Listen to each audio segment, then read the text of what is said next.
Les apôtres reviennent et ils racontent à Jésus tout ce qu'ils ont fait.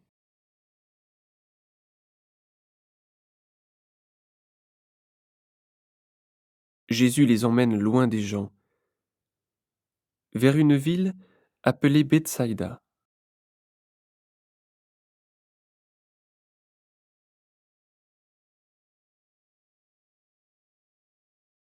Mais les foules apprennent cela et elles le suivent. Jésus les accueille, il leur parle du royaume de Dieu. Et il guérit ceux qui en ont besoin. C'est bientôt la fin du jour. Les 12 apôtres s'approchent de Jésus et lui disent: Renvoie les gens dans les villages et les maisons des environs.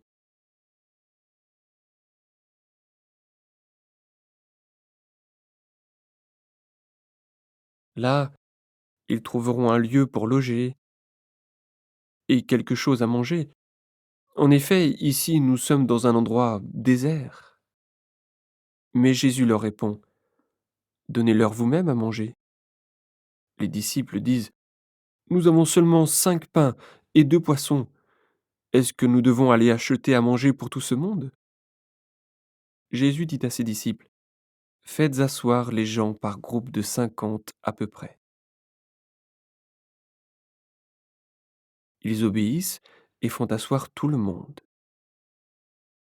Jésus prend les 5 pains et les 2 poissons. Il lève les yeux vers le ciel.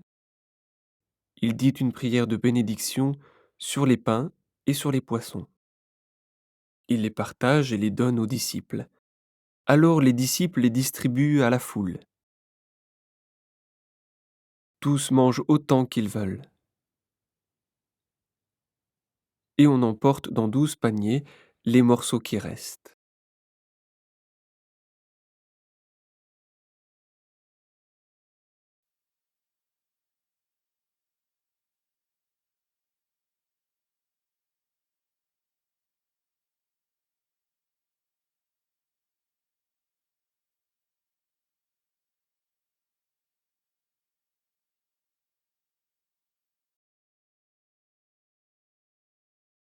Un jour, Jésus prie dans un endroit isolé et ses disciples sont avec lui. Jésus leur demande: Pour les foules, qui suis-je? Les disciples répondent: Les uns disent que tu es Jean-Baptiste, d'autres disent que tu es Élie, d'autres encore disent que tu es un prophète d'autrefois qui s'est relevé de la mort. Jésus leur dit: Mais vous, qu'est-ce que vous dites? Qui suis-je? Pierre répond: Tu es le Messie de Dieu. Jésus leur commande sévèrement: Ne dites cela à personne. Et il continue en disant: Il faut que le Fils de l'homme souffre beaucoup. Les anciens, les chefs des prêtres et les maîtres de la loi ne voudront pas de lui. Ils le feront mourir. Et le troisième jour, il se réveillera de la mort. Ensuite, Jésus dit à tous: Si quelqu'un veut venir avec moi, il ne doit plus penser à lui-même.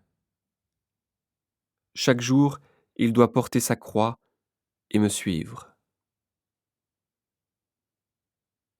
En effet, celui qui veut sauver sa vie la perdra. Mais celui qui perd sa vie à cause de moi la sauvera. Si une personne gagne toutes les richesses du monde, mais si elle perd sa vie ou si elle se détruit elle-même, à quoi cela lui sert-il? Si quelqu'un a honte de moi et de mes paroles, moi, le Fils de l'homme, j'aurai honte de lui, quand je viendrai dans ma gloire et dans la gloire du Père et des anges saints.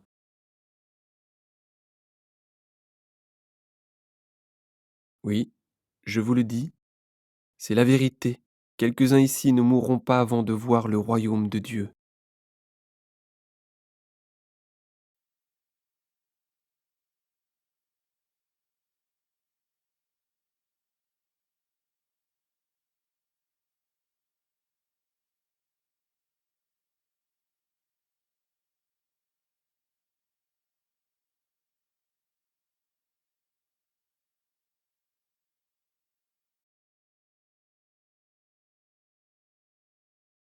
Environ 8 jours après avoir dit ces paroles, Jésus emmène avec lui Pierre, Jean et Jacques, et ils montent sur la montagne pour prier. Pendant que Jésus prie, son visage change, et son vêtement devient blanc comme la lumière de l'éclair. Soudain, il y a 2 hommes qui parlent avec lui.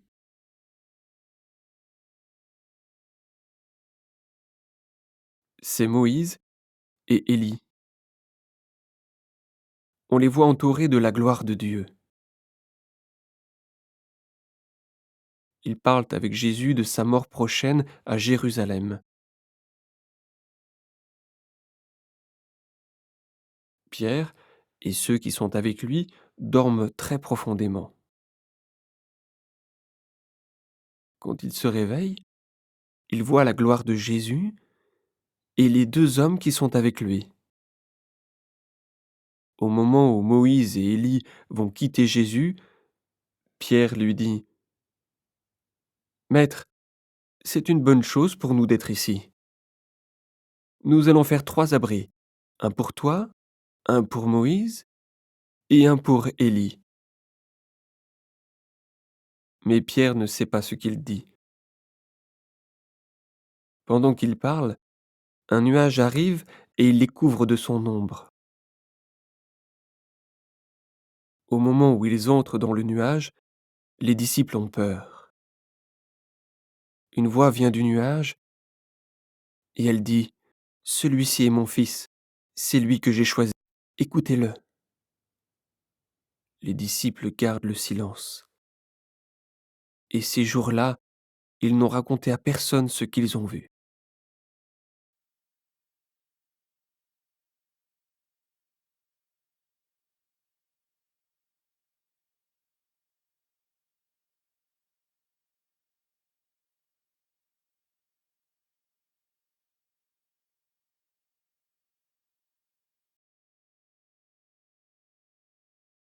Le jour suivant, Jésus et les 3 disciples descendent de la montagne. Une grande foule vient à la rencontre de Jésus. Dans la foule, un homme crie: Maître, s'il te plaît, occupe-toi de mon fils, c'est mon seul enfant.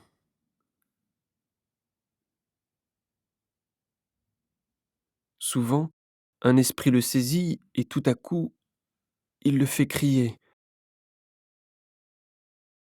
Il le secoue très fort et de la salive sort de la bouche de l'enfant. L'esprit lui fait beaucoup de mal et il le quitte difficilement. J'ai demandé à tes disciples de chasser cet esprit, mais ils n'ont pas été capables de le faire. Jésus dit: Vous, les gens d'aujourd'hui, vous n'avez pas la foi, et vous faites le mal. Je vais rester avec vous et vous supporter combien de temps encore? Ensuite, Jésus dit à l'homme: Amène ton fils ici. Pendant que l'enfant arrive, l'esprit mauvais le secoue très fort et le jette par terre. Mais Jésus menace l'esprit mauvais. Il guérit l'enfant et le rend à son père. Tous les gens sont très étonnés. Ils disent: Vraiment, Dieu est grand. Tous admirent tout ce que Jésus fait. Alors il dit à ses disciples: Ouvrez vos oreilles pour retenir ce que je vais vous dire. Le Fils de l'homme va être livré aux mains des hommes. Mais les disciples ne comprennent pas cette parole. Elle n'est pas claire pour eux, alors ils ne voient pas ce qu'elle veut dire. Et ils n'osent pas demander à Jésus: «Qu'est-ce que tu as voulu dire?» Les disciples discutent entre eux. Ils se demandent: «Parmi nous, qui est le plus important?» Jésus sait qu'ils discutent de cela. Alors il prend un enfant, il le met à côté de lui, et il dit à ses disciples: «Si quelqu'un reçoit cet enfant à cause de moi, c'est moi qui le reçois. Et la personne qui me reçoit, reçoit aussi celui qui m'a envoyé. Oui, celui qui est le moins important parmi vous tous, voilà le plus important.»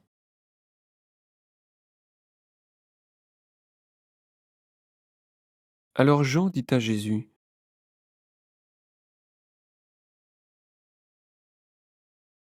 «Maître, nous avons vu quelqu'un qui chasse les esprits mauvais en ton nom. Nous avons voulu l'empêcher de faire cela parce qu'il ne fait pas partie de notre groupe.» Jésus répond à Jean: «Ne l'empêchez pas. En effet, celui qui n'est pas contre vous est pour vous.»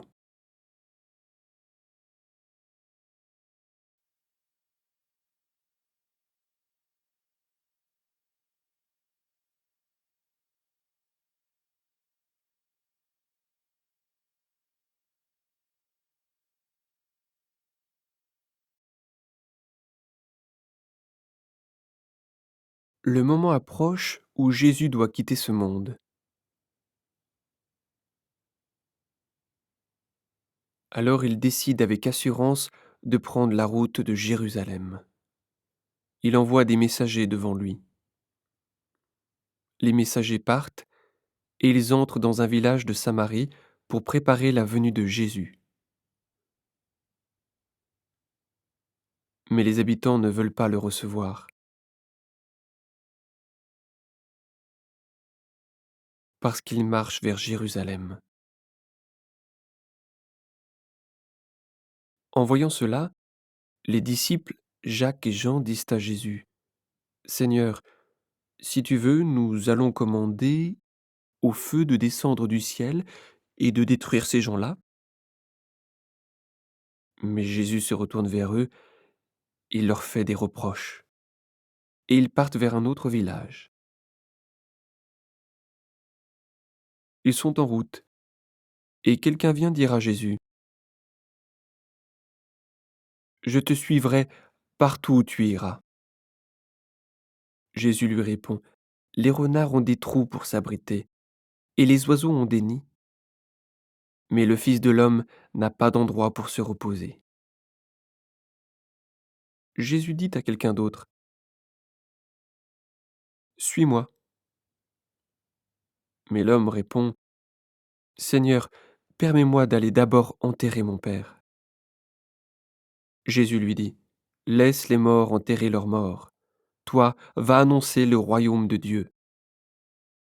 Ils sont en route, et quelqu'un vient dire à Jésus: «Seigneur, je vais te suivre, mais d'abord permets-moi d'aller dire adieu à ma famille.» Jésus lui dit: «Celui qui commence à labourer et qui regarde en arrière, celui-là n'est pas capable de travailler pour le royaume de Dieu.»